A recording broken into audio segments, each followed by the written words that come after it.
Guys, great news. Hindi nyo kailangan ng laptop or computer kung mag-aaral pa lang kayo ng service na i-offer nyo. Let me tell you how. So a lot of people would say, gusto ko sanang pag-aralan yung freelancing, kaya lang wala pa akong laptop.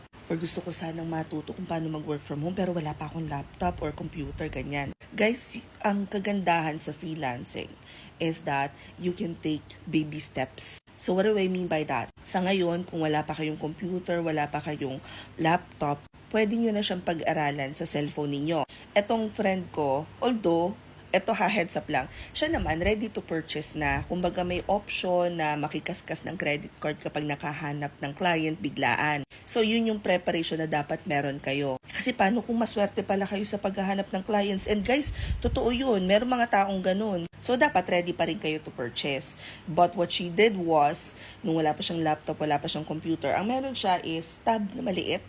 So ang ginawa niya is nag-aral na siya. So nagpunta siya dun sa free resources natin.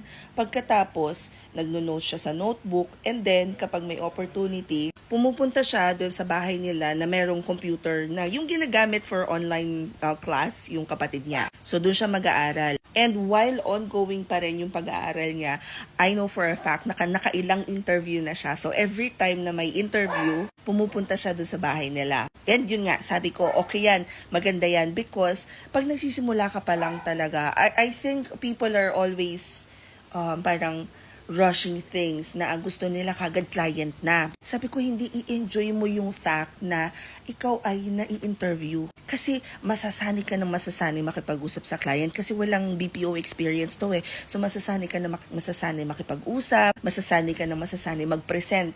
Kasi tinulungan ko siyang mag-create ng parang portfolio presentation during discovery call. So anyway, yun lang na i-share ko lang. Sana makatulong din ito sa mga nag-iisip paano sila magsisimula ng wala pang laptop or computer. Anyway, comment any questions you guys have about working from home. Follow for more work from home chismis and happy weekend. Bye!